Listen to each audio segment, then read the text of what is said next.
Big Elvis in the house. Ulrich, you know what it is. Come on. Ulrich and I have been hanging out. We've been hanging out for the better part of what? An hour and a half? Yes, we've been going on an adventure, kind of, right? Got some food. Oh, that looks horrible, crazy back there. What? That stuff in the back. Do you see that? I think it looks fine. I think it just adds more character. That means some shit, just crazy stuff might have happened. That is true. Crazy stuff did happen. I mean, yeah, it's true. It's true. It's been an interesting week. We haven't even really talked about it all. Yeah, and actually, we have to acknowledge we really missed y'all. You know, we haven't been around for a few weeks. We've missed, and we apologize. It's been a few weeks, definitely.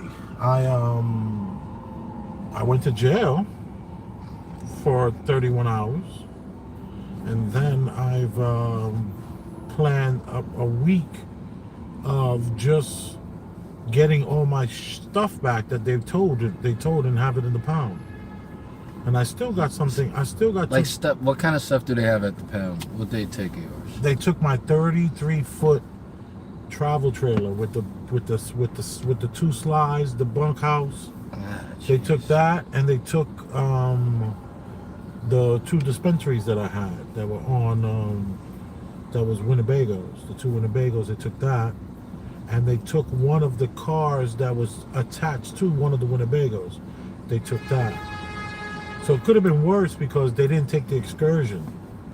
That's something. Yeah, that's something, because that excursion, I'm having the same problems I'm having with the little car that was pulling one of the, because the excursion I used it to pull the 33-footer, and Right. the little Toyota I used to pull any one of the trailers. Yeah. So what happened was they don't like the fact that I'm using the trailers as dispensaries. So I registered one of the trailers, but I didn't change the plates quick enough. So they said, oh, he didn't change the plates. These are the old plates from the old registration. Yes, we do know that he has up-to-date registration on this vehicle when we look on our database, but we don't care about that. Yeah. So you were here. You're standing at your dispensary, and all of a sudden these cops like come up on you. That's what they did. They came up. They all came. Well, I was getting a bunch of text messages. Right. From the community. They were like, yo, the police is here, they at your dispensary, So I'm dressed, I'm there, and I tried to back up my trailer. I wanted to you see, when you have a trailer on the streets of New York, it's supposed to be hitched to a vehicle. Okay. But if I hitch my trailers to a vehicle, I'm kind of taking away parking from like the workers in that area. So I'll just leave the trailer unhitched, which most people do.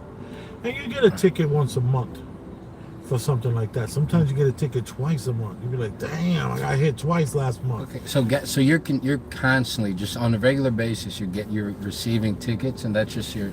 Yeah, I know I'm gonna pay $400 a month in tickets. Gotcha. That's that's what you do. You know, it is what it is. That sounds really unsustainable, but all right. But that's but you were making it. You were making it. Yeah, that's what you do. You know, like you have it allotted in your mind. I have 3 trailers, and these 3 trailers potentially could get 2 tickets a month. Okay. What they started to do with me is they started to target me and give me a ticket every day. Gotcha. And they got really out of hand. To play devil's advocate, they were trying to make you get the hint. Of course. Escalating, so they wouldn't have to, Yeah, that's what they were trying. They were like telling me, yo, get out of here. No. We don't want you here. And I was like, you don't get to make that decision. Yeah, I mean, yeah, they're the cops. No, they don't get to make the decision. They believe they get to make that decision because of, just imagine, so what? What if they didn't like the way I prayed? Do they get to make the decision? No, then? no. That's it. But they What if were they don't- enforced if the law if it's illegal if it's illegal to have your trailer Unhitched, yes. unhitched, then the job is to enforce essentially. But that's not. But that's not. But that's not. These are not. This is not. This But is a ticketed this was offense. not. Yeah, but this is a ticket thing. offense. No, but no. that's, Even though, let me just say this though, Yeah. to your defense, there's nothing wrong with you saying what you're saying. I don't have a problem with that. I'm not feeling that. Oh, Rick, you shouldn't be saying that. This is something that they could do. No. Yeah. No. We're talking about this is targeted because. Yeah. Let me Go finish. ahead. If I have 3 trailers in this neighborhood, there are 23 other trailers in this neighborhood, and they ain't ticketing them at all. They're driving right by them. They have to. I got them on videotape driving by 5 trailers that are unhitched to get to me. That's a target. I mean, That's a target. That does sound like that. You know. So if you gotta leave, if you gotta drive by this trailer, and then on this side there's 2 more trailers. Yeah. And then you make the right turn, and that's my trailer right there. So you already drove by 2. You give mine a ticket. You don't even get out the car. You already got the ticket written out already. Okay. The ticket is not like you went, looked at my license plate, got the license plate, wrote the ticket. No. You already know the plate. You already got the ticket written out, and you driving up real close, and you are sneaking it into the thing. And then after you leave that area, you make the left turn. You got to pass another one that's unhitched, and another one that's unhitched, Gotcha. and another one that's unhitched, Gotcha. and another one that's unhitched, and another one that's unhitched. But mine gets one every day, and nobody else. So I was very upset about that. So I went to the precinct to make to air out my grievances. Oh, so you seek the police I- out. They didn't seek you out. You seek them out. I sought the police out. I said, listen, I want to talk to somebody in charge because, you know, I'm getting a lot of tickets here. This is harassment. This is going insane. You know, I understand I'm going to get tickets, Right. but I would like to get the same amount of ticket as the guy in front of me and the guy behind me. You know, like if you're ticketing all of us, then that's great. But and they didn't. And then I told the officer, I said, yo, do me a favor, turn on your body camera. And he was like, why I got to do that? I said, because if you're dealing with the public, you know, it's transparency and stuff like that. We don't know how this conversation is going to go. You might say something that, honestly, I might be able to use the way you would be able to use something that I say. So please put your body camera on. He was like, nah. So it got a little heated. And I was just like, you know, this is the problem. You know, you're an order follower. And we need you on the streets. We need order followers. We need somebody that's going to do what they're told to do. I respect order followers. And he's getting all upset. And I'm like, sir, you're getting upset because you don't like the word. You don't like the word order follower triggers you in a way. But the truth of the matter is, if your lieutenant says, you see that trailer down the block, every day hit him. You have to do what you're told to do. Can you tell that person who's in charge of you, nah, man, I'm not gonna just single that guy out. I'm gonna hit everybody. Can you do that? If you can do that, then I would be. You can say that, but you're being told to do this. So I don't have a problem with you. My problem with whoever's telling you to do this. So just point me in the direction of whoever's in charge, so I can have a conversation with them. No, wait. Did you speak to the fact that your trailer was the only one that was unhitched that was getting ticketed, or did he respond? And what was his response to that? He was like, lower your voice. I don't understand what you're trying to say. It was like playing the stupid role. Or like, what do you, or maybe, okay, all right. It was like playing the stupid role. And my whole thing was, listen, I got no problem with the cops. Okay. I'm pro-cop. I support police. I support law enforcement. Okay. I got no problem whatsoever with the cops. My only problem is that I don't want to be targeted. Yeah, if you're gonna, no, I finished it. I finished it. You can use the water. All right. Keep going. All right. Nobody put their mouth on the water, so that's good. You're good. So I was like, you know, no one can. I'm not saying I don't have a problem with police. I just got a problem with whoever's telling you to give me this ticket. I know you guys don't want to do this. Nobody wants to give a person a ticket like this every day. Come on. And mind you, I have it in the back of Red Hook where there's no one. Cops, you can go 2 days, no cops will drive by. Right. So now that you're driving by to hit me with tickets, It's weird. It's a little odd. It's you're going too far. So they wound up getting aggressive with me. They told me to get out of the precinct, get out, And one of the officers from downstairs, he comes up and says, "Yeah, I'm from downstairs." I said, "Who are you?" "You just a guy in a t-shirt." "I don't know who you are. You an officer?" So where's your gun at? Who? He says, "Yeah." He said, "My name is I'm Foxx, and you better get out of here. You coming over here?" Well, you know. And I was like, "Foxx, do me a favor. Let this guy Clinton, who I'm talking to, handle this. He don't need your help. Go back downstairs, do your job. You over here kicking in the door. That's unnecessary." But I told him, I said, "You know what? You're a meat eater, so I understand. I understand your role. You the tough guy that jumps out on people, and you always ready to show everyone around the room that you're the toughest guy. But we don't need any help right now. Clinton got this." Yeah. And he didn't like it, so he pushed me out. So they pushed me out of the precinct, and then the lieutenant shows up, and the lieutenant is like, I say, "Yo, Lieutenant, do me a favor, put your body camera on for me, man." And he was like, he takes the body camera off and he shoves it like that in my face. He says, "On," and then he puts it back. I said, "No, that's unprofessional. You almost hit me right on my nose. It's crazy. What are you doing?" And he says, "Yeah, but your hands are shaking." Wait, what does that mean? That's what he's telling me. He says, "Yeah, but your hands are shaking." He's insinuating that, look, you look so angry, you look like you could possibly attack. Is that what he's saying? Maybe. But I don't understand. I don't even understand the comment. I mean, why do you make could that be what he's saying? Right. So he says, "Your hands are shaking," and I say to him, I said, "Because I'm afraid."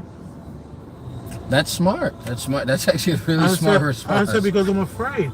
I got 7 cops here. I'm here, and I'm holding all the tickets." So wait, were these cops surround you like in a circle? Yeah, they were all surrounding me, surrounding me in a circle. And then you know what he says? He says, "Well, that's pathetic." Wait, what's pathetic? That my hands were shaking. You're pathetic because your hands are shaking. Then he cleared it up for me. Wait, no way. Yes, you said that's pathetic because your hands were shaking because you were surrounded by like a bunch of cops. And I told him I was afraid. He said, "Why are your hands shaking?" And I was just like, "Because I'm afraid. I'm surrounded by all you guys here. I'm morbidly obese. You can flatten me out on the curb. You can take my life right here. I'm afraid." And he was just like, "Well, you're pathetic." And I said, "I'm pathetic because my hands are shaking." He says, "Yeah, you're fucking pathetic." This is a lieutenant, bro, about a guy talking about him getting way too many tickets. This is not a person who's committing robberies, crimes, bringing any drama to the city, to Red Hook. Yeah. I'm bringing tranquility. I'm bringing honesty. I'm bringing my family. And this is how you're treating a family man. A man who's paid hundreds of thousands of dollars in taxes just for my businesses that I've had. For my pizzeria alone, I've been audited twice. Wait, but what was the part where something came along where you wouldn't give them your name or something like that, or something that became an issue? Well, what happened was 2 days later, they surround all the trailers, and I get one of the cars, I get the Hyundai, and I back the Hyundai right into the trailer, and now I get out and I'm hitching it, and they telling me, "Yo, you can't do that." And I said, "What you mean I can't do what? What can I do?" And he's like, "Nah, we're towing them." I said, "Wait a minute." Wait, this is 2 days after. 2 days after after I made the complaint. Back to the precinct because you got it. Because then you're gonna lose what you're saying. All right, so now they're still surrounding you. You guys are you and the lieutenant are having a back and forth. The lieutenant's being very aggressive and rude. Where are we at now? I leave. I turn around and leave because he said, "I'm gonna arrest you if you don't get out of here." And I was just like, "I'm standing on a public sidewalk. You want me to leave the public sidewalk? And you're gonna arrest me if I don't leave the public sidewalk?" He's like, "Yeah, I'm gonna arrest you." And I was like, "You could just turn around and walk in. Like, there's like, why do I have to like now leave the block?" I said, well, you know, they went inside, and then I went out, and then I left. I kept it pushing. I bounced. Gotcha. 2 days later, I'm getting all the DMs and the text messages. Like, my phone is bring, bring, bring, bring, bring. All the people in the neighborhood are reaching out saying, "Yo, they're surrounding your trailers." So now I go out, I jump in the car, I start to back up the Hyundai to my trailer because I feel like, okay, you want me to move the trailer. Obviously, you want me to move the trailer. Yeah. Because I'm illegally parked. All right, no problem. And I get out of the car, I start hitching it. While I'm trying to hitch it, the sergeant puts his hand where the thing turns, and he's like, yo, you trying to hurt my hand. I said, move your hand out of the way. You shouldn't put your hand there. I'm lowering my trailer. I'm taking my property. I said, the Fourth Amendment, I should be secure in my possessions and in my property, and you're supposed to give me an opportunity to leave. No, that's and he was like, but that's a legal search and seizure. Yeah. I was saying I should be safe in my person's papers and things. Okay. This is my things. This is my property. You know it's mine. Seizure. Well, yeah. Yeah, you know this. Property. Yeah. You know this is mine. You're trying to seize my property without any. By the way, every single ticket has been paid. I don't owe not one fucking dollar on a fucking ticket. Gotcha. Okay. Okay, and I'm allowed a certain amount of time to move it. So you came, I'm here with you, I'm taking it, have a good day. No, they wasn't having it. Yo, they jumped on me, dude. Now they're grabbing my shoulder, because I'm holding onto the trailer with one hand, and I'm releasing it. So I'm holding the trailer with this hand, and I'm releasing it with this hand. It's getting lower and lower and lower, and now it's connected to the vehicle. They're yanking my hand, and they're saying, if you don't let go, you're going to be arrested. That's what they're telling me. If you don't let go, you're going to be arrested. If you don't stop. Now they're saying, if you don't stop, you're going to be arrested. You want me to let go, or you want me to stop? Which one is it you want me to do here? That is conflicting information. Which one am I supposed to do? Am I supposed to let go, or am I supposed to stop? Like, what are you asking me to do? But at the whole time they pulling on me, I then say, now the guy says to me, stop resisting. And I said, am I under arrest? And they didn't say yes. And he said, stop resisting. I was like, I ain't resisting. If I'm under arrest, then arrest me. Like, that's my attitude. When you gonna tell me I'm under arrest? You're grabbing me, you're pulling me, you're giving me 3 different directives on my personal fucking property that you're not giving me. Yo, this is 100%, so this is civil rights violation here. So I'm like, all right, so what happens? I go to jail. 31 hours I'm in the jail.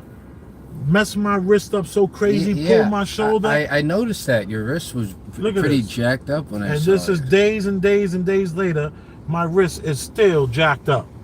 Look at that. Look at that. Man, you're getting in some stuff, man. Look at that. Yeah, but you know what? We're open right now. Right now. The dispensary's back up and open? Of course it's back up and open. Are you crazy? All right, I ain't doing anything illegal. If they have a problem with what I'm doing, that's what fucking Albany's for. Yep. That's what Albany's for. That is true. You fucking coming to me. And by the way, speak with your local legislature. A new fucking store just opened up a block away from me, and they're selling cannabis. So now on my strip, there's 2 stores selling cannabis. Yeah. So I was there before all of them. So it looks like the issue that was going on was that they had the hitch. That your thing wasn't hitched. That your trailer wasn't hitched to a vehicle. And the people but other people were getting away with it. But that's still the norm, that it's not supposed to be unhitched. That's what it has to be hitched. It has to be. It has to be hitched. All right. So in that sense, they shouldn't have went. I could be ticketed or even towed. Yeah, but then it got escalated, because then they started to get too handsy. They started to get too handsy with you when you were doing what you were told to do. Right. And you got somehow it just escalated, and then the physicality just escalated with the cops. And then of course, because I went to the hospital because they hurt my shoulder so bad pulling it, and they now are trying to, because what the crime would be me interfering with a police officer in his duty, and they did disorderly conduct, which an officer cannot claim disorderly conduct. You can't say I am an officer, he's being disorderly, so I'm arresting him. I don't know. No. That's some 1970 bullshit. That I don't know for 1960s little town. You're under disorderly conduct. That's some Texas shit, dude. In New York City, the cop can't be the complaining witness. I think you need to double check that, because I don't. So now, that to be true. Yeah. So now I can't, and then in other words, and then resisting arrest. So I'm resisting arrest from what exactly? What am I what the resisting arrest would be the secondary crime. I never committed the first crime to go under arrest. I'm holding and touching my property. Yeah, no, that's fair. That's definitely fair. You know what I'm saying? So like, what am I under? What am I resisting arrest for? These are bullshit charges. But of course, they had to throw in a felony, and they said that one of the officers. This is how disingenuous. You see, this right here. This just shows how disingenuous the police are. Because if you were just there because this guy's illegally parked, and I'm gonna take his car. He's illegally parked. He knows he's against the law. We taking his vehicle. Every once in a while, we get aggressive with whoever we want to get aggressive with. There ain't nothing you can do about it. Yeah, you might feel targeted. But this is how we get down. We're NYPD. We got qualified immunity. Here's how they fucked up. Why is it that they begging officers to claim battery on me? That I have officers coming to me and saying that they're trying to get me to say that you assaulted me, but I'm not going for it. Wait. While they arrested me, they said, first thing, officer fell down and hit himself up against your car and hurt himself. Then they said an officer fell while arresting you and he got a laceration from hitting the floor. Yeah. Then they said, yo, dude, they tried everything in their freaking power to get me a felony. So if it's just about you doing your job and you need 15 cops to tow my shit, then what's going on with you? I'm stretched. You're like going through it right now. You okay? Yeah. My legs. Yeah, I've been sitting and training for a new job for this whole week, so my legs just feel crazy. Right, so keep going, Elvis. No. Just threw me off a little bit. I'm sorry. I thought you were trying to cross your legs and couldn't do it or something. I was like, purr. But anyway, so these officers went out of their way to have me with a felony that I assaulted an officer when there was no assault. I was videoing. Yeah. There was at least 3 other people videoing, and there's at least 7 police body cameras. Yeah. So they did everything they can, and the fact that they tried so hard to violate my rights by saying that and at least it will always be on my record. You have to understand this, that if they ever punch up my name, it will always say that I resisted arrest and assaulted a police officer. Regardless of if you regardless if I got a felony or not, regardless if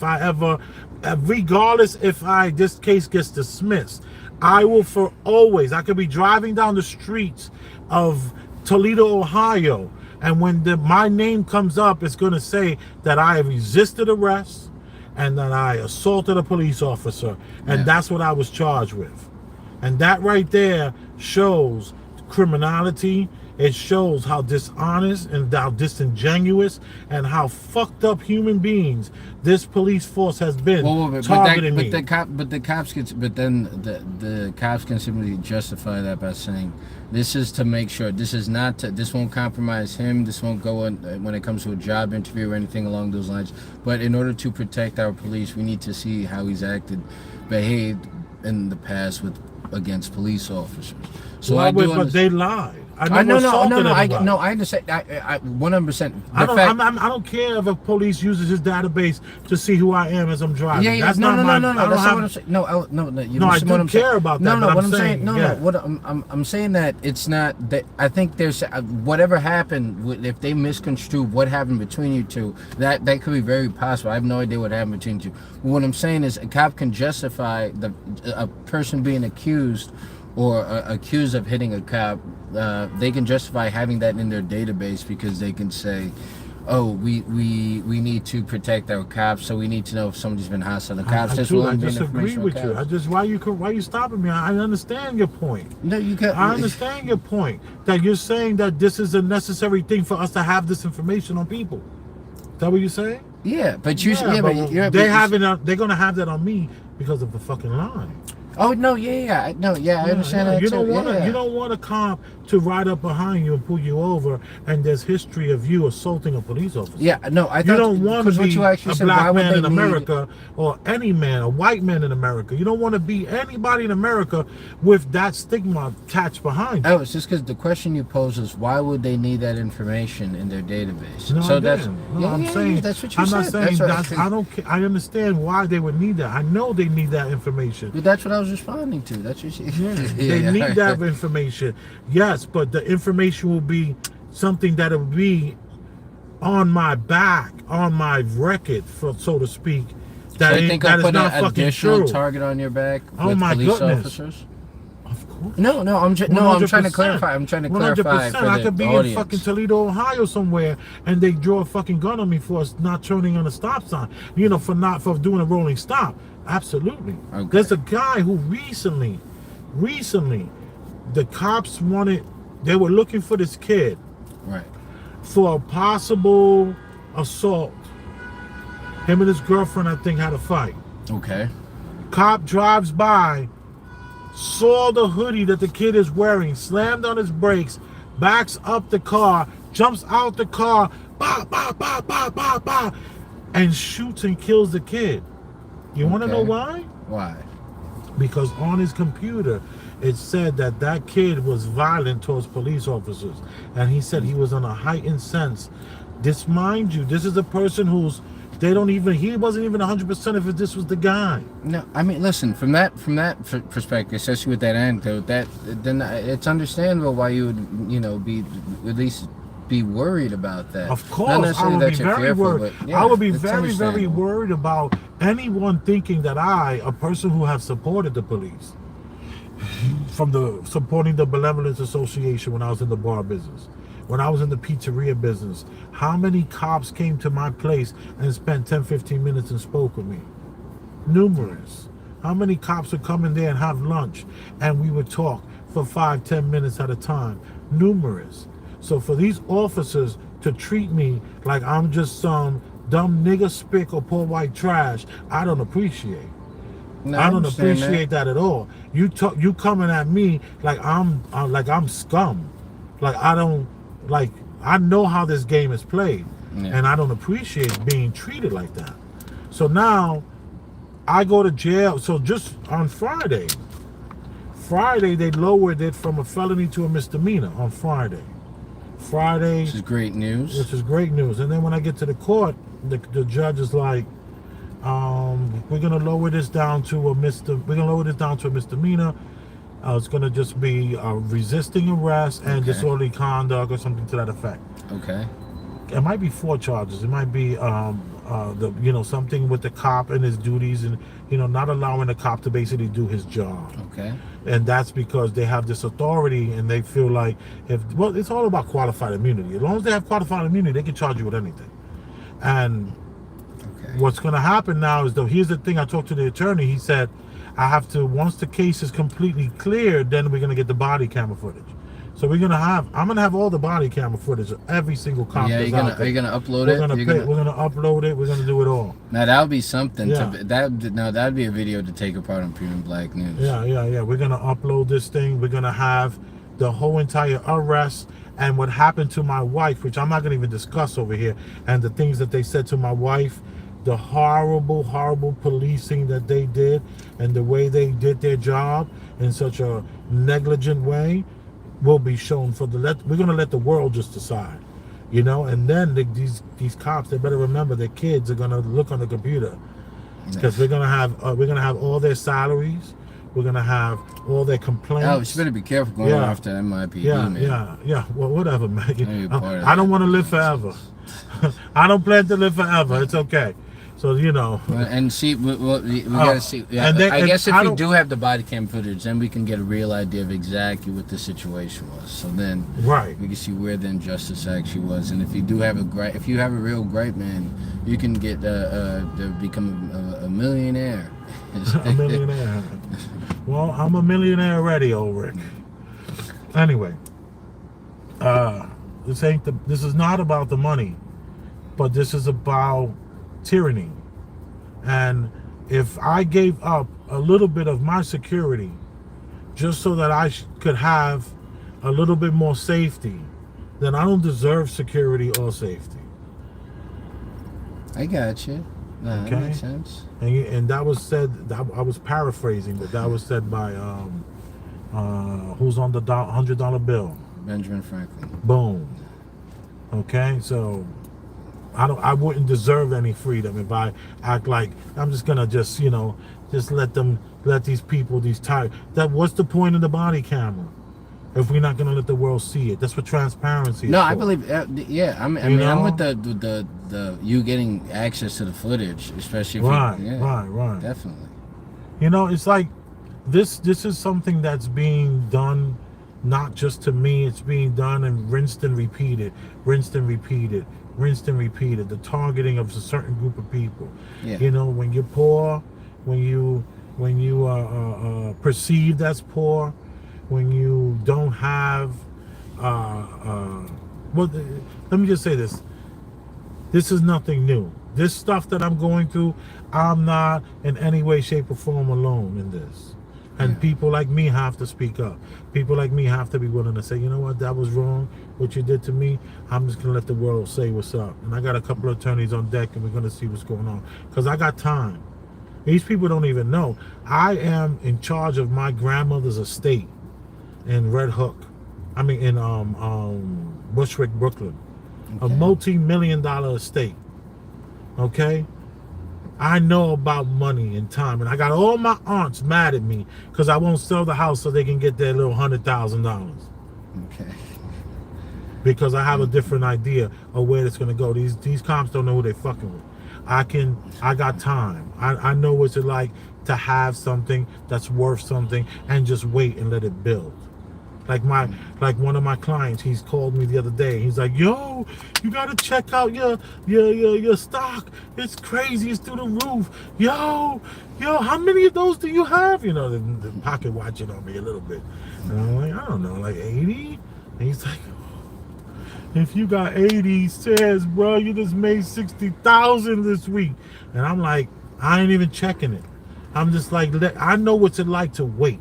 See, these cops, they don't understand that they fucking with a guy who is patient and precise and knows how to wait. And then when I went back to get my ring, they telling me that my ring is not there. They said your ring is not in the system. The computer doesn't show it. You believe they stole your ring? So I said, yo, what's going on? You guys stole my shit? You guys stole my ring? And then another guy comes out with the ring in his hand, and he said, it's not his fault, it was the computer. And I says, you sure? It seems like incompetence to me. This guy is telling me, and they were laughing about it. It was a big joke. They was like, they were having this, I was their wreck. You know what I mean? I'm their wreck. They getting wreck off me. You know what the cop says to me? And he goes, I go like, the cop comes over, the guy in charge. He drops the ring on the table. He says, I found your ring. It ain't his fault. Because by the way, I'm there for 10 minutes, and the guy's like, it ain't here. And I was just like, well, check. I said, it's okay, don't worry. I'm just gonna say it's here. It was here yesterday, it's here today. No, I know it's here. And then he's like, no, sir, it's not here. The computer, I didn't check for the whole week. I said, sir, you don't have to check the whole week, to check the one day. It's only here one day. Check that day. Don't check the day after or the next day. Just check the one day. And then I saw the woman walk right by me who took the ring. And I was just like, that officer that just walked by, Tori, she took my ring, and I know she's very secure, and it's here. And he's like, no, it's not here. I'm telling you, man. I'm looking at he had this really deep voice. He sounded like a total weirdo. Like I would not want this man around my fucking daughter. Like, this dude looks like he draws pictures of a woman naked after he meets her. He's a total creep. And then he speaks with his voice like this. It's just absolutely ridiculous. And I was just like, sir, I went to him. I said, sir, you're incompetent. Okay? So now the guy in charge tells him, all right, you can leave. Yeah. Brings another officer on and tells the officer, help this guy get his ring. I found his ring. Help this guy. Mind you, I thought the computer said I didn't have it. Now you send another guy onto the computer, and he goes, let me just tell you something. You see that guy right there? He think he's smarter than everybody. You see that guy right there? He's gonna start calling you names. So be professional with him, and let him get out of here. Let him get his ring. So I was like, thank you very much. Thank you, Sergeant, for that. And he says, yeah, because I know you think you're smarter than everyone. And I said, sir, I got, you don't even know where I got my GED, sir. I do not think I'm smarter than anyone. I don't think I'm smarter than anyone. I'm sorry that you feel that way. And then he was like, yeah, and just be professional. And I was like, only thing I have to ask you is, why do you have to tell them to be professional? Isn't that like, shouldn't you just know that be professional? You don't have to say that. So they gave me my ring and I left out of there. And, I got my ring. I've had it for fucking 25 years. Thank you. No, 20 years. Like, give my shit back. It's just crazy, man. But, I don't know. So you got your ring back. So is everything okay with the? So no new charges are going to be pressed as of now. No new charges. All right. So you're in the clear. There's nothing you have to worry about. No upcoming hearing or anything along those lines. Yes, they're gonna have to give me a trial. But I thought. So wait. I thought want a trial for they're not charging me for assaulting a police officer because there's no way I assaulted a cop. You're going on trial for the So they are charging. So they're gonna charge me with the misdemeanor. So you're going on trial for the misdemeanor. If they're gonna have a trial. But I'm not accepting, we're going to give you time served. Those 35 hours, those 31 hours you did in jail, that should be good enough. No, I want a trial. Okay, well, that's not, the best way to go. But listen. Trials are not, it's been, black men have not done well in trials? No, I mean, that seems like a poor bad people? idea. Poor people have not done well in trials. So it looks like, just to sum it up, there's very little chance of you having to receive any jail time or having to be away. Right. Gotcha. Okay. Right. All right, so that's good. I'm glad to hear those, and I'm sure all our viewers are glad to hear that you're okay. You're back. You're looking healthy. I'm feeling good. You working seem out. Happy. Yeah, I'm working out. I'm feeling good. I have not gotten upset this whole time. Not raised my voice. I've not yelled and screamed. And I have cursed out the cops. I've not cursed out my wife. I haven't been stressed out in any way. This whole entire situation, I just been like this. Okay. I'm very pleased with myself. Yeah, you maintain strength through strife. Right. Which is good, man. Right. My wife and I haven't got into not one argument. We have not yelled at each other, got upset with each other, done nothing of the sort. My kids are golden. I did have to pop them last week though. Woo. See, so I had to put the beats down on them. I have not popped them like that in a minute. Maybe a year.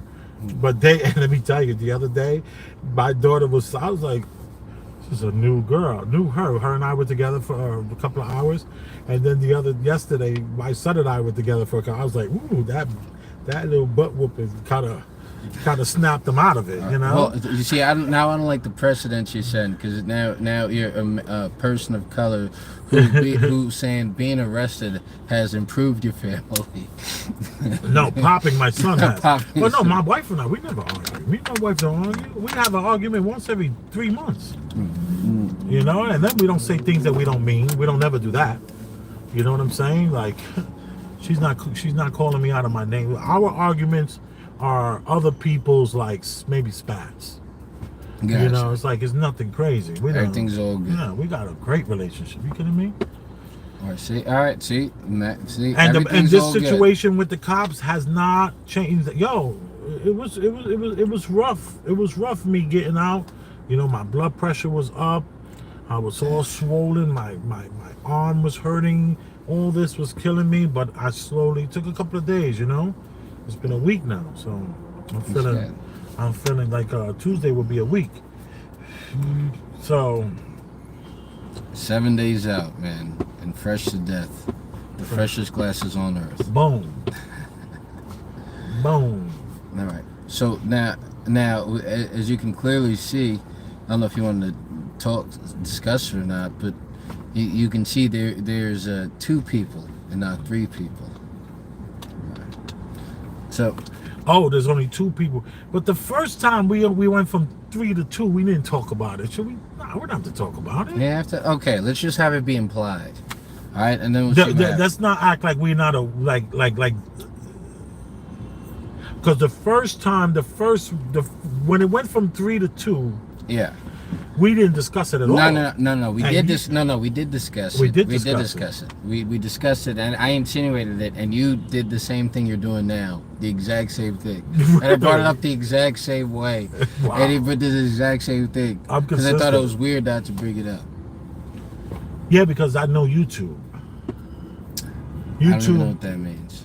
You know, I've studied YouTube. YouTube is a situation where when a person, when you don't see a person, you rather keep the mystery of why going for just the comments and the views, and to keep the thought. I guess it's a gaslight, right? I didn't even know what that's kind of fucked up, right? I didn't even know what that. Yeah, it's kind of messed up. But you, there could be a lot of people who are asking about your.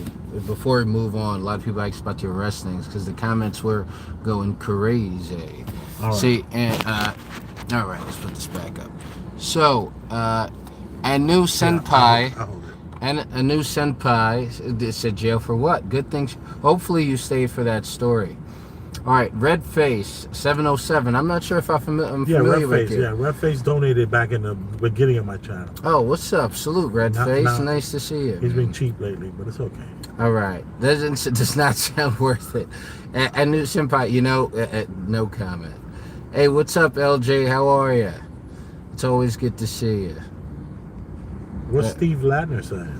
Ice cream trucks in Mexico have 50 cal. Is that the 50 calories? 50 cal guns. Yeah, 50 cal machine guns. Machine guns. Mounted on the back. I've never seen the city, states, or the government mess with them. I didn't know that was a thing. The hell? What ice cream trucks are you around? FTP, I think that censored fudge to police. Yeah. All right, yeah. All right, so Stephen Lander also, people that pull you over to ask if you're carrying a large amount of cash are not here to protect you. Right. That's that asset forfeitures. Yeah, which a presidency should be ran on that. Yeah, that's unacceptable. All right, stay safe, Chief. Alpha Villains showing you some love. Alpha Villains, respect. All right, Steve Ladner, police in the States are like puppies that does not know the power of a lion. Steve Ladner, you got something with police, man. Jeez. Now, Elvis was wrong from how it sounds. But geez, Steve, with the FTPs. I didn't care for the movie. It was dark and weird. If I'm gonna get you, sucker meets the purge. All right, Nick Sinclair's already way ahead of this. She's referring to the. Yeah, we didn't even talk about it. Did you preview that we were going to talk about it? We should talk. Yeah, I put it in the title. Gotcha. All right, back to blue until it happens to you. Back to blue till it happens to you. All right. Facts. Yeah. All right. Elvis has a real wife. She will step up and take care of business in the heartbeat. That's right. Oh, mad love from Steven Lander. I just finished it for the third time. Cozy TV. Third time. I've only watched it once. I mean I don't. You've watched that movie 3 different. Forget it. All right. I don't know how we. wait. You didn't watch the movie? You watched the movie? Of course, I watched the movie. Okay, and this was for last week's show. This is for last week's show. The movie in references. We've cloned someone's cloned Tyrone. We've cloned Tyrone. They cloned Tyrone. They cloned Tyrone. Yeah, it's the proverbial they. Like, who's they? Like, when they are after us, they're targeting us, they're trying to get us. Who's they? So it's they that was actually a true theme of the movie. The concept of they, and what is and who is they. That's that's what you thought about the movie? No, I'm just breaking. I just actually popped into my head. Yeah. That actually just popped into my head. But I think it's cherry though. All right. It's good stuff. So I don't know. I mean, I got a few things to say about the movie. I don't know if you want to start. How do you want to start with our opinions of it? What we thought it was about, or there's so many different ways to navigate it. I like to sometimes say to a person, because sometimes when your initial opinion of the thing, I like to know what a person thinks. So I am going to ask you, Ulrich, They CLoneD Tyrone, did you like it or no? Well, I'll say this, Elvis. When I started watching it, And within 20 minutes, I remember feeling a little hostility towards you. I'm like, Elvis wasting my time with this. You felt a little hostility towards me. Within the because first you had so much stuff you could have been doing. It was just, it seemed like the movie, I already saw where it was going. I already saw how uninteresting it was going to be. And the ending of that movie only verified what I felt like the first 20 minutes. I mean, Let me ask you this question. Do you find movies in this genre appealing? That might be. Oh, I thought we were going to get to that later, but I guess we could get that out the way. So, what do you think I mean by genre? This genre, it's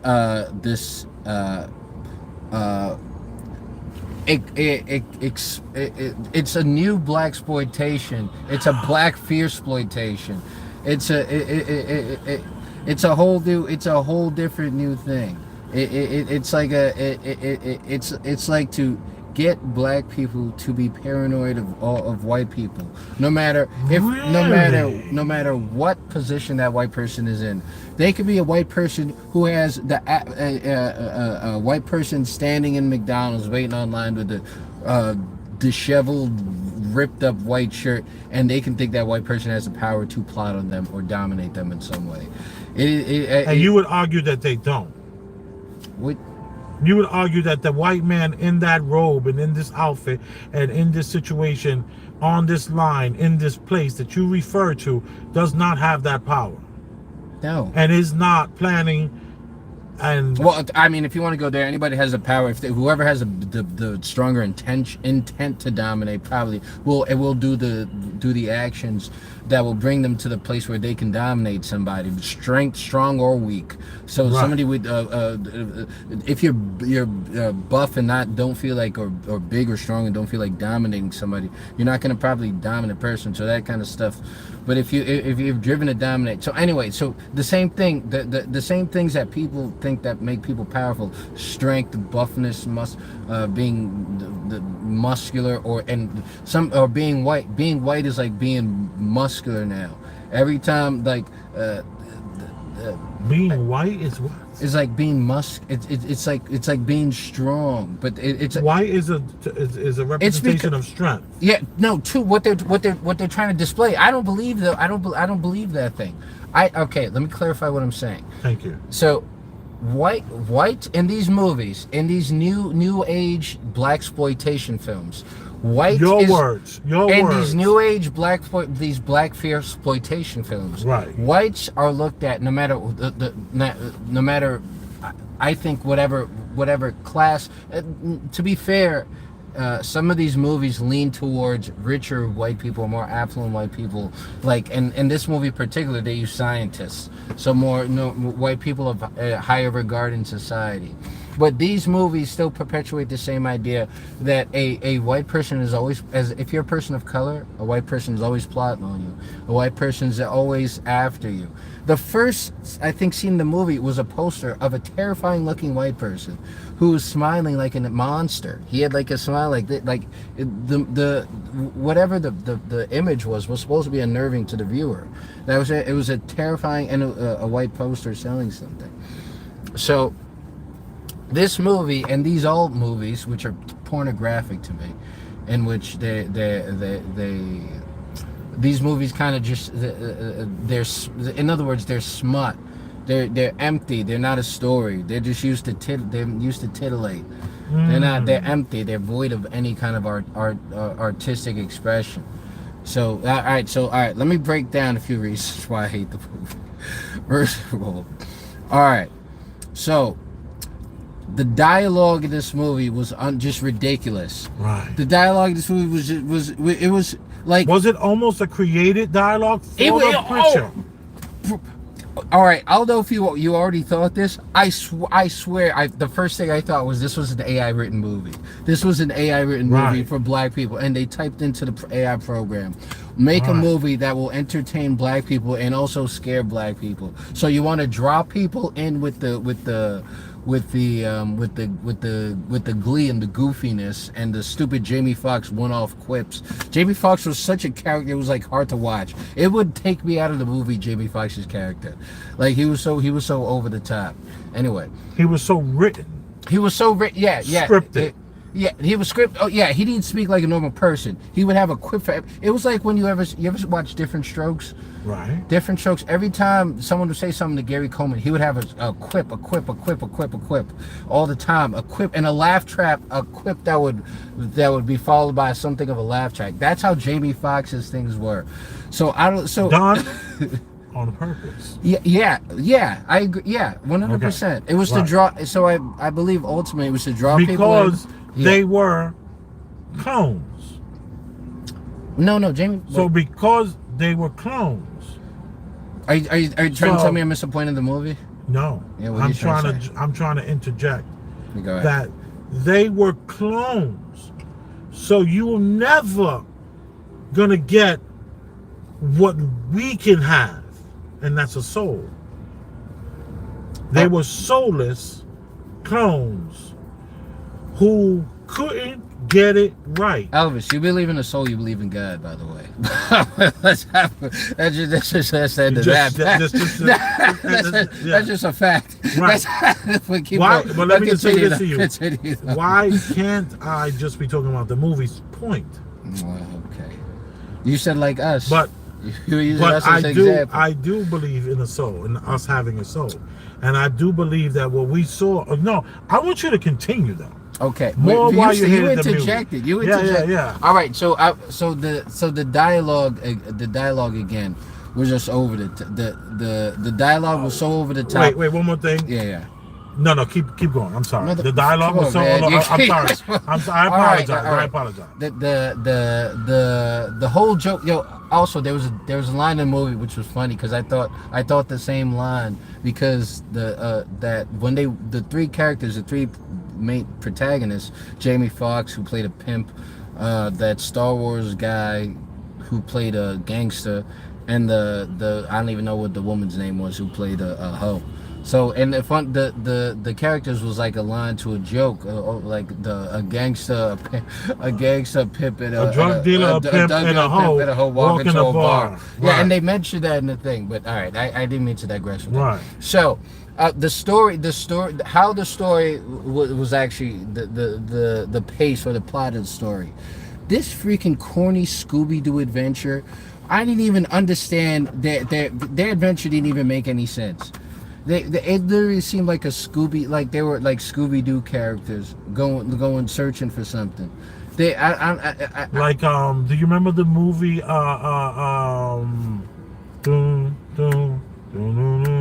Lean on Me? Was that the movie? Oh wait, Lean on Me with Morgan Freeman? No, not that one. It was where the boys went. Oh, that's Stand By Me. Oh yeah, Stand By Me is where the four boys the kid got stabbed at the end. Yeah, he was in a bar fight. Yeah, he was just like, yo, do you wanna see a dead body? Yeah. It was which they also used in that other movie with Ice Cube. Do you want to see a dead? You want to see a dead body? Oh, Boys in the Hood. In the beginning of Boys in the Hood, they went to the train tracks. Yeah. And they did that in the Stand By Me movie. Yo, you want to see a dead body? Yeah, that's how they.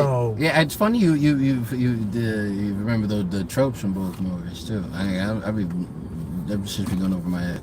But all right, so the Scooby-Doo aspect of the plot, which it's serious enough that you were murdered and you think you're not yourself anymore, but they was just Scooby-Doo and hopping around, just hopping along town, and then I don't know, they introduced a side story randomly, which I don't know if I missed how it integrated with the story or kind of went with the story at all. The chicken digress. First they were worried about clones, right? And then they were, first of all, the aspect of clone would supplant that the chicken or would completely would go so far past that they're using chicken to trick people, or they're using chicken to control people. I don't even know how they were able to eat after they found out that they were making clones. They might not be a person. They might not be people. And I don't know. And then uh, um, So when you saw the dynamics of the movies have that subplot, the subplot was that they were okay. So now we have a Truman situation right now, where you find out that your reality and everything that you know is off or yeah, not what you think it is, yeah. right? That reality, now you get to see clearer of what's going on in that reality. When they saw the eating of the chicken and the laughing and the family coming together and all that kind of stuff, there was this craziness that the movie needed to put on, because when you awake from this stupor that we're in to this reality that we're in, that possibly everything we've been told all our freaking lives is a lie. Everything from the oceans, everything from space, everything from... But that's to destabilize your mind and to make you think and be detached from everything and have no principle and therefore not trying this life. This is why that kind of shit do. Because those kinds of movies, they oh, I wonder if anything is real. What's the point? Why do this? Why do anything? If the government... Shouldn't that be part of our existence, to question our existence and try to live out and be the best? No, but it's not about questioning your existence. Questioning, grappling with God or your existence is a normal thing. But the fact that coming up with the conclusion that we are controlled by puppet masters, to the point where where I think puppet masters exist is they're powerful enough to push forth a rumor that they're so powerful that they're unstoppable, and that gets into the psyche, and that makes people think that the kind of stuff is inevitable, unstoppable. I've never heard anyone say that. I've always thought that many people wake up and think that they can fight. Look at me with the NYPD. You know, I would have told myself 20 years ago, what are you doing? Just let it go. You got your stuff back. Just move on. Yeah, you know? and we're also I'm talking about referencing. We're also talking about reference to the movie. Remember? Right. We're talking about the feeling that you're in a I'm just saying that it just feels like, I think this guy dropped him off to a closed building. You see this? This is Ain't interesting. that a bleep? What a jerk the cab is, not to have known that there's no entrance here any longer. Anyway, sorry guys. All right. So you hated the movie. You hated those subplots of the movie. I want to know what else did you hate about the movie. I mean, the outcome was just not even the outcome wasn't even the finale. I mean, what else is there to talk about? All right, let's hold back about the ending. Yeah, I mean, let me start off by saying that I love this movie. I didn't like the movie. I love the movie. I also want to say that the reason why Jamie Foxx overacted and all these people were overacting is because they were clones. And I would also argue that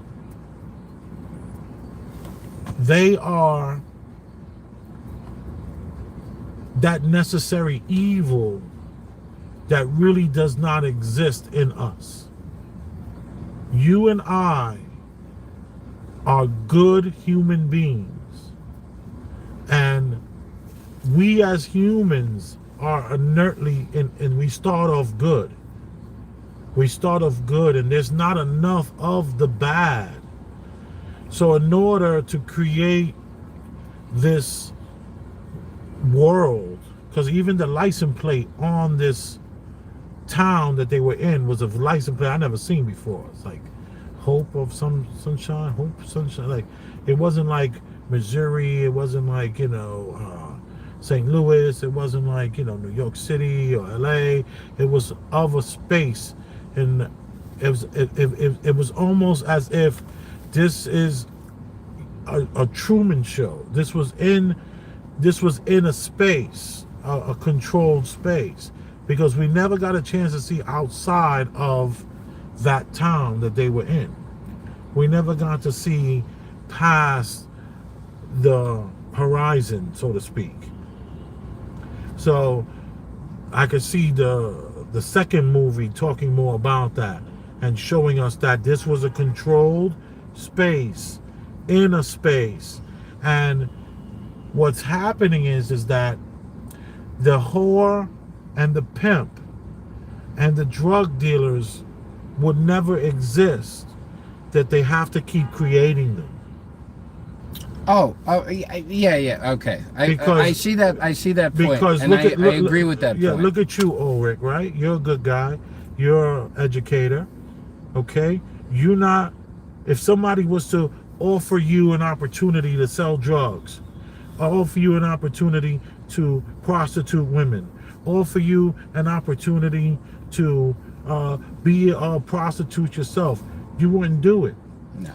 And there's not enough people willing to do it. So this system that we're in, that I refer to as a reality generating machine, plays a part in this movie, where this reality has rules. We're not necessarily just seeing. We're not necessarily watching a screen in this movie. There's actual. We're actual, like, flesh and blood, so to speak. And this flesh and blood, what happened? All right, this is the confusion that we get when we watch movies and we watch all these things. You were talking about how interesting the premise is. I'm talking about how how the movie actually was and came to be. You're talking just like this. Sorry to bother you. They both had very interesting premises that has to manifest in the movie. I'll tell you, the one movie that was able to do this right was Get Out. I know what you're saying. I know what you're saying. So I'm too busy being the guy who believes that the world is possibly some sort of reality generating machine. So when I see a movie like this, I go, oh man, this movie's that good. Yeah. Instead of saying, did the director do a good job? Did the actors do a good job? And let me tell you, it still matters what I'm saying. But I do want you to know that I received. You talk about the premise. I received your argument on the premise here. I received that. But let me tell you this. This movie, to me, was a truth drop. I agree. This movie was a truth drop. I agree. This movie was a truth drop that we are good people, and they have to create that bullshit you see with the scooter boys riding around your neighborhood. There's a chance that scooter boy was created. No, was it created in a laboratory underneath your local city? I say yes. I say yes. But wait, there is one Bible line that actually I'm still having a hard time fully grasping and really understanding. The carnal mind is in enmity with God, and that means it's in disagreement. So that's saying the natural self, that actually contradicts that the natural self left to its own devices almost. That's propaganda. No. This is a Bible line.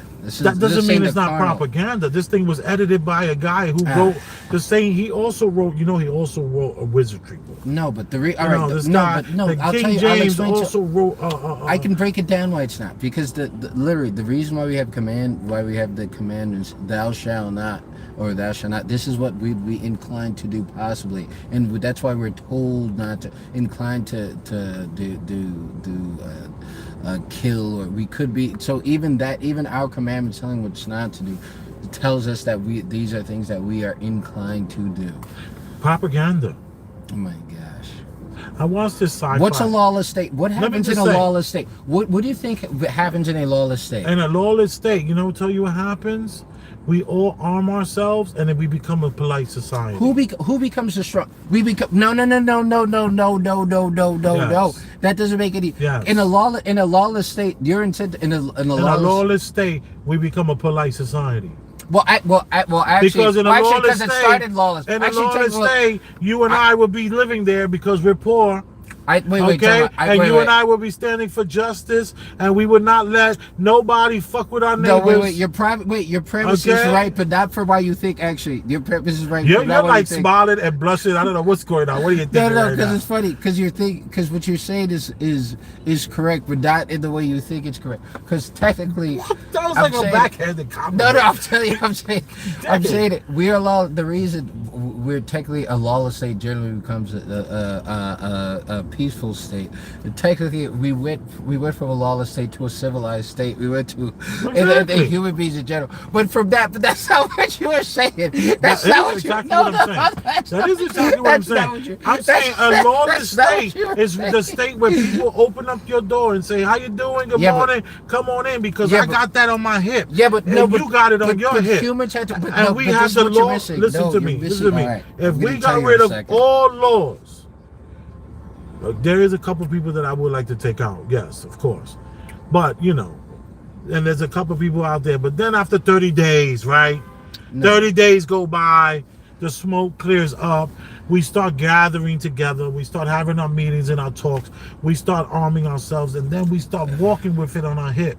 Like the Second Amendment shall not be infringed. And why was that? To make government small, to get away from all those laws, to become a great society is one without laws, not one with laws. False. So the lawless state became. All we have to do is the lawless state. The lawless state didn't become a peaceful state; it became a civilized state. So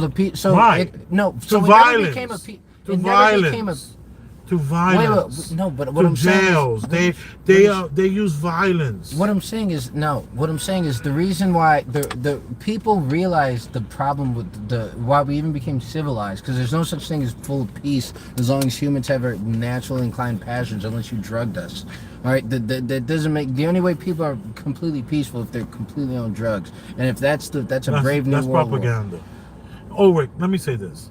When I say peaceful, I don't mean oh my gosh. I watched this sci-fi movie, right? Oh god. And this sci-fi, this is not a movie, it was a show. And this had like 3 seasons, right? And I only got up to like the 5th, 6th season. I mean the fifth episode. I didn't even watch the whole 1st season, because then they were like, it was like turned into a lot of sex, and it was like, just getting ridiculous. What show is this? Or is I can't remember the show. It was one of those late night things that kept popping up, telling me that I still have to watch it. Tales from the Dark Side? No, not Tales from the Dark Side. I know about the crystals and all that, right? But look, so these people, they're on a ship and they wake up and they have no memory of who they are, and these are adults. And they are wondering, who the hell am I? They're looking at their clothes. They're looking to see which room should they live in, looking to see memories of their family, their parents. And they're looking at things and they're like, well, what did I do with this? This looks like maybe is this my room? I don't know. And they realize that on the plane, there was all these weapons. So they started to find out where was their ship going. So they figure out their ship was going to this place. Then they realize that this place was under war with this small organization of people that they were like rebels trying to fight back.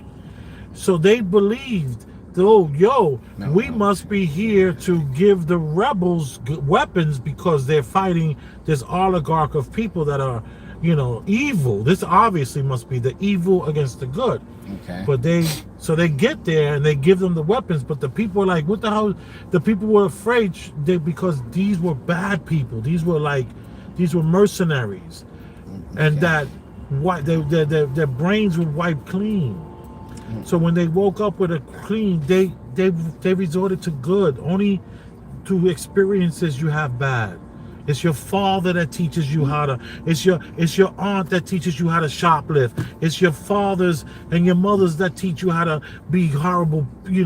Be good to people and violence. That's literally not true, because kids use violence sometimes. You have to teach, especially when kids who haven't observed violence sometimes interact with other kids through violence, whether it's observed or not. They naturally just go through violence, and you have to civilize them not to handle their business like that. These people woke up, and I'm just saying that they were good. I'm just saying that's the same thing with kids. We are being told that we're going to be bad. I would argue that we would actually be good. It's not that it's just uncivil. It's just uncivilized. Too civilized. Not bad to.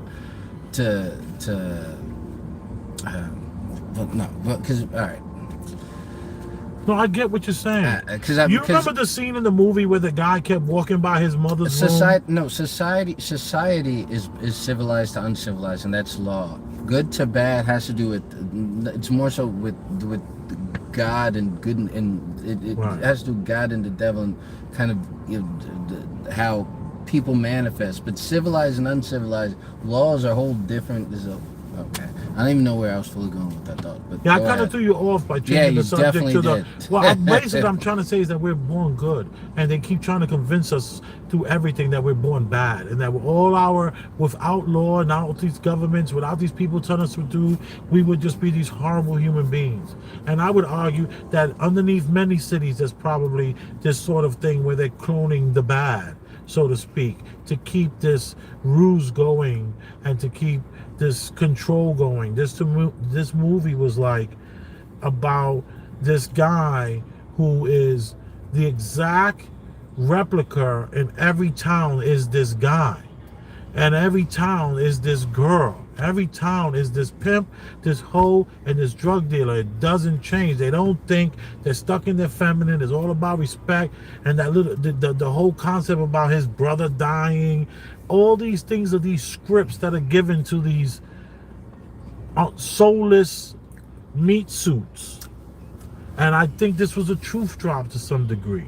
Yeah, and no, and it's a truth drop in a way. Oh man, this not go. I don't know how if they gonna like it if I'm gonna go where I'm gonna go now. Okay. Because now it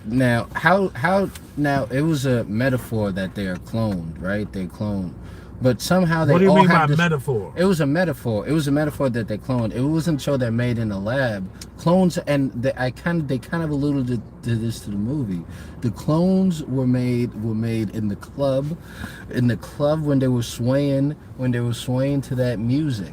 Right. The clones were made. So the clones. It Wait, was you a don't think the lab was real? Think the lab was a metaphor? No. I'm talking about the whole movie. The lab was real. I'm saying, but the cloning and how people are adopting these same behaviors is the medium where it's coming from. It might be a medium that we all love very much, that we all have a special affection towards. A lot of us grew up on it. A lot of us like to hear it when we're in the club, like to hear it when we're driving in our cars. A lot of us likes to hear it when we're cleaning the house at home. But Right. there's something who has the kind of messaging that a pimp would hear, that a gangster would hear, and that a hoe would hear.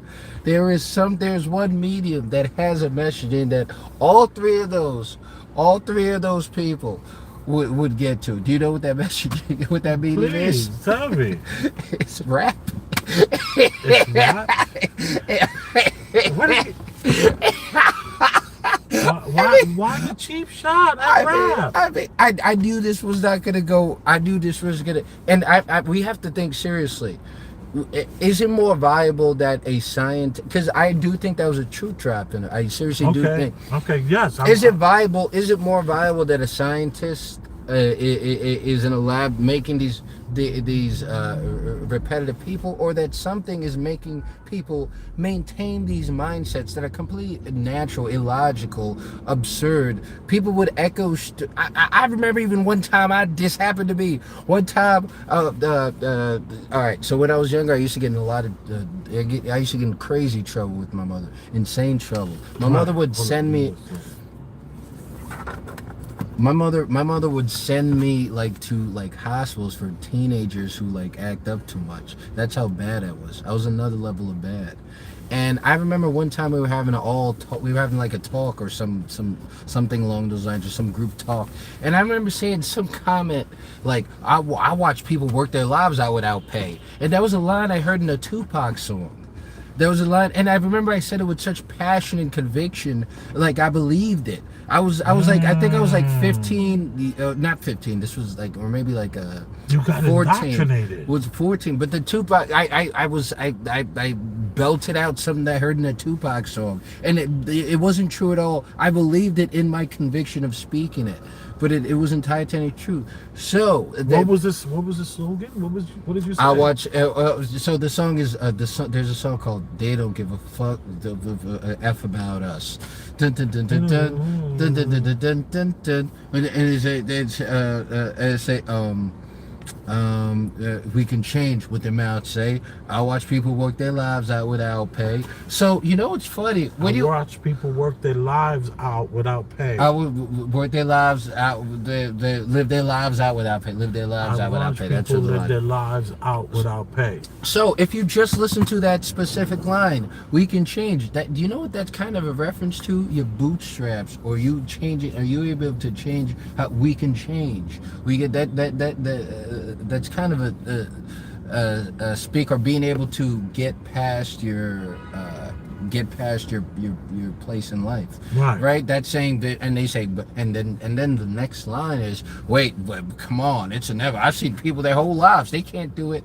So it's funny. So this how it's funny. We got to do more Tupac episodes, because Tupac is really Tupac is part of it. This is I told you I'm a believer of Tupac being CIA, so I believe that. Yeah, but all right, as a CIA, all right. If you believe that, if you believe that that's a thing, then you believe that it's possible to come through other mediums, especially these artists who are galvanized based on nothing. Out of nowhere, they just become, people. I believe there's a big chance that Jay-Z got a generation of people freaking just to talk crap to the cops, talk about I know my rights. They don't know any of their rights. They're probably, I guarantee you. The glove compartment's locked, so's the trunk in the back. Yeah, I guarantee you. So you're gonna need a warrant for that, which is bullshit. I guarantee you, these people, if actually questioned, now this is conjecture. I'm talking about my ass, but I don't believe people with these confidence. People say these mantras. I constantly hear people. I think I've met like 20 people in my life say I know my rights, and there hasn't even been a cop. They've just been saying that in reference to speaking about cops. And I guarantee you they do not know their rights. I guarantee you they don't know their rights. So what I'm saying, you said don't take a shot at hip hop. No. I didn't say that. Yes, you did. I was asking you, was this a cheap shot of hip hop? Like it was just so easy, That same exact scene. You know what I got from that scene? Yeah. Was the guy didn't press anything to do with hip hop. He pressed the frequency, and it was a frequency that was reached to stop. And then when I saw that happen, and they were all after him, I immediately said that means it wasn't just Tyrone. When I saw all those people moving the way they were moving, and they were like after them and chasing them, I was like, oh shucks, Tyrone is not the only one that's been cloned here. Everyone has been cloned here. And then when for a split second it seemed like once the clone woke up to the fact that it was a clone, or this is not everything I know has not been told, they almost wasn't able to get, but then they would have messed up the ending. It's like once you, like I always say that I wish I didn't wake up. I wish I didn't wake up. I wish I didn't think the way I used to think, like the way I think now. I wish that I was that guy that hardcore, like never budge from by the book. I used to be super pro cop, by the book. Everything was just like, I was just very much like a bootstrapper, and I sometimes wish I could just like unwake up. And when they had that music playing, I was like, whoa, they still was able to get out of that situation. But it was that one word that was said to them that made them all stop running, that made them freeze. There was like a protection word, a safety word to stop the clone in its tracks. I don't remember what that word was. Do you remember what that word was? I've had a long week. I do. I do. I forgot that aspect when we started talking about it. But yeah, but it was just like, wait a minute. This is not about 3-4 people cloned in the neighborhood. This is about possibly everyone is being cloned here. Why is everyone being cloned here? Why are there so many clones? Is it just the bad people that are clones?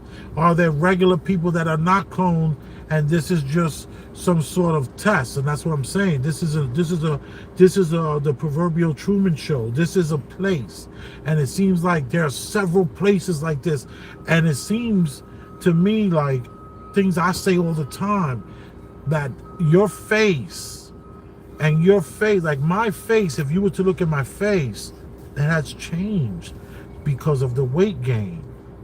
But there was a time in my life when I was younger that I was mistaken for certain faces. And I feel like, and I always have this treatment that there are only 20 faces. And, but and these faces range on just, the size, how it gets, changing the numbers. Almost like that little game where they change the eyes and the nose and the mouth. And it's only about 20 for the most part. Most people choose a certain look to their face. And this cloning, for him to wake up in another state and see himself on the news, I think can happen so much more, because there is really not a lot of I'm a little like I'm thinking too hard. I have a treatment that there's only 20 faces out there, and in this treatment it just varies on, life experience adds certain things to you, worry adds certain things to you, but for the most part I've seen a person's face from traveling across the country, from one section of the country to the other section of the country. You start realizing that there's only a few fucking faces. Yeah, I don't know about that. There's only a few faces, and it really was such a truth drop for me, and like validated some of the feelings that I have about how, you live in this life and you think you're unique to yourself, and little do you know, in every town you're there. You're there with your muscles and your good smile and, your education and your awkwardness and the way you maybe cook a meal, and you just, and you do the same kind of stuff, Like, I'm not saying that you're a clone, but it's just we're so similar. And that's why, like, things like redlining has separated us and kept us from always thinking we're so different. Like LJ and I went to a Russian restaurant for the first time the other day. Yeah. And we had the broche, and we had the lamb, and on the sticks, on the skewers, and it was a fusion of an Asian. And let me tell you, man, they had this Asian worker there, and she spoke no English. She only speaks Russian. And I'm talking about, she's like a freaking 8 all day with the big lips. You maybe injected, LJ's definitely injected, You know how women are just like, she's definitely injected. I was like, I don't know, baby. Them lips they look good as a motherfucker. And I never seen a woman look like that and only speaks Russian. And she was mad. So it was just like, to see that we are like, we're kind of like the same. Like, you wouldn't think that there's these fucking hot Asian Russian chicks. I mean, you know what I'm saying? With these big lips and stacked and just now like, with globalism, I think of the bitches of all kinds, all mixed up together. No, I know, but I'm just saying, it's just that, it's like they separated us to think that we were different, and we're really not. We're all the same, doing the same stuff. And some of us look the same and have the same job because we're reading from a proverbial script. So this kind of validated what I say a lot. So I loved the movie for that aspects. It was a sincere sensation. A sincere sensation. That was a Woody Allen line. All right, so let's also say, would you recommend the movie? No. Even after this discussion? Absolutely not. I mean, I've done nothing to sway you. I wouldn't recommend it to myself. I've done nothing to sway to my you past self. In thinking that this movie was some sort of truth drop. No. I believe it was a helps true. prove that we're living in the Truman Show every town at a time. No, I believe it was a true job. I believe it was look. It was an interesting way. I guess I would say it was the idea that this is why people the same old, like when there was one scene where he kept doing the same old thing the whole every single day, like he would roll like a spliff or something like that, go to the same store. Exactly. This is what I wanted to tell you about. Do you remember when he kept walking by that door with his mom? He's like, yo, mom, you need anything? Yeah. And she's like, nah, I already was up early. I saw Deborah. We went da. And she was dead. She wasn't dead. She didn't exist. Oh, that's what. Yeah. He never went past the door. It was part of his program to never go past that door. So he just talked to her, and he was content with just those moments. So you think everything, every impediment you think that we have, everything stops people from moving forward is a program stopping us. Yeah. So you're saying there's no free will? No, there isn't. And I've learned that through Depressing, business. man. Through business, I've learned that. I've learned that this is like you see Diddy, remember we talked about, and I kept acting like I know exactly what he's going through. Listen, no matter how much money you make, no matter what you do, you're in some sort of weird freaking loop, dude, and you're never gonna get out of it. There's certain ways to get out of it. You have to play a certain game to get out of that. And these are like, I mean, if you're that's saying why in I order to smile make through a this whole living, in order process. to make a living, you have to habitually work. So you're stuck in a loop, an employment loop, and you're gonna have to deal with people in that. No, you loop. have to understand money. In order to make it, you have to understand money. It's not about making money because you can make. But making you can still make. gotta maintain it. So there's still No, a wheel you have to get on. You have to understand. There's a wheel you always have to It's get on. there is a trap where there's a little bit of a. It's a wheel. That wheel that you're talking about, it's Groundhog Day every day for people like me, in this reality. It's Groundhog Day every day. There's a way to play the game though, with the 401ks and getting the jobs. Yeah, but that's because you have to bow down to some degree. That's a coping. Listen. I do a lot of times. I can do the same shit every day. But that's a way to cope, and that eases stress because I don't have to think about doing a different thing. So you know, I would. I do think there's been an added maybe the laziness to our culture and make we not feel like doing something, and we can just get stuff. We don't have to travel for food or anything like that. We can just get stuff. So I think I do think that we are nudged towards things, just like the way rap music nudges people towards violence, you know, and so does heavy metal. It's not unique to rap. Music in general, or movies, TV, anything that's aimed at a certain demographic of people tries to do something to influence them or to maintain some kind of hold. And you see, and this is what happens when you don't have a God or something stable to hold you down. You get your God is going to become these movies or this music or this what's it called? I don't know. Let me say something. If we really wanted to know what we're in, where we are, and not have faith in what we've been told, and want to see real concrete proof of certain things, like, can I run for president for 2 minutes? Can I run for president? Who you Asking you. Can I run for president real quick? No, don't you gotta. I got a campaign thing I'm working on. No, you can't. But if you have a record, you can't run for president. Oh, we need to stop that. I'm running for president. And me running for president, well, you know, I'm about to get all that stuff taken care of that will happen to me. Because here's the thing. Oh, I thought you were actually let me not change that subject. I'm going to run for president real quick. Okay. And in this campaign, right, we all know black people off the bottom, right? We all know about that. Right. I usually when I run for president, You're just perpetuating the whatever algorithm. Black people's off the bottom. You saying just right? saying the same but things. You know who's that on the can, bottom though, right? The new. This is why I say that all these immigrants that they're letting into the country is a beautiful thing, because now we got a bottom. You can't give black people reparations if there's no bottom.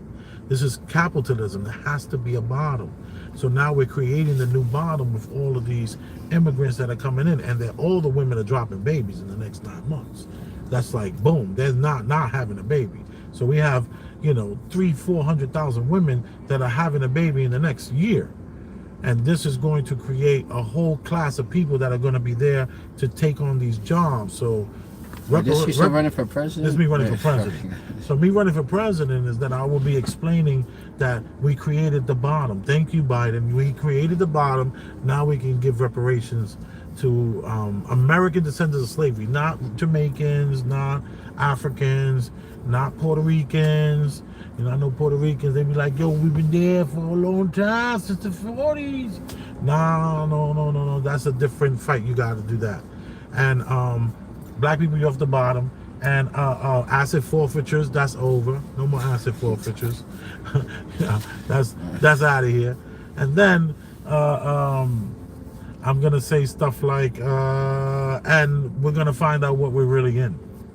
And I'm going to be able to open up the books, and I'm going to let you know what's really going on, what happened at these times in our lives. And we're going to open up the books, and we're going to say, what's going on over here? And we're going to say who's who and what's what. That's your campaign. That's my campaign. Black people off the bottom, right? And then we're going to open up the books and find out what are we really in. What is this? What's going on with space? What's going on with the oceans? What's really happening out there? Is there a dome? Is it flat? Is it concave? Is it, are we living in a reality generating machine? Gotcha. So that's me running for president. All right. Gotcha. See, that's an interesting campaign. That's my campaign. I'm going to open up the books and I'm going to tell you what you're in and where you're at and what's really going on here. Yo, that would be a great campaign. Oh my goodness. Gotcha. And if you don't wear your body camera, you're fired. Gotcha. Boom. You forgot to put your body camera on this day? No problem. You have to pay us now. So that's pretty good for two people. We ever had three? Hmm? We had three before? That's not a serious question. I like the movie. Let's see it again. I'm gonna say no. I can't wait for the second one to come out. That's good. Because it's gonna show that looking. You see what it is that we have to be able to look over it. By 30,000 feet, man. You got to get up. You got to just keep going. Like Neil deGrasse Tyson said that when you're on these balloons, these huge balloons, and you go all the way up to the stratosphere, when you're looking out, you only could still see your state, because he's like, you're just not high enough up to see, because they always say, look how Earth is curved, oh, it's flat, it's totally flat, look at that. And Neil deGrasse Tyson said, nigga, it's only flat because you're still looking at your own state. You're in the same. You think you're looking at the Earth. You're looking at your state. The sequel's gonna help us see above. It's gonna get a little higher up. Gotcha. Yeah, and that's what Neil deGrasse Tyson said it. He said, "Yo, it's only flat because you're still in your same state." See how big the state is? You're still in your same state. You ain't making it over to you ain't even another state. What's wrong with you, son? He's good at making people feel stupid.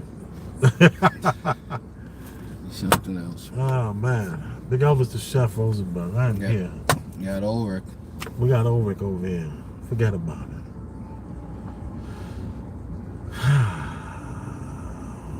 Thanks for doing the pod, man. Of course, man. Ulrich is ready. Always ready. It's the winning team. I only know how to pick the winning team. Forget about it. That's a fact.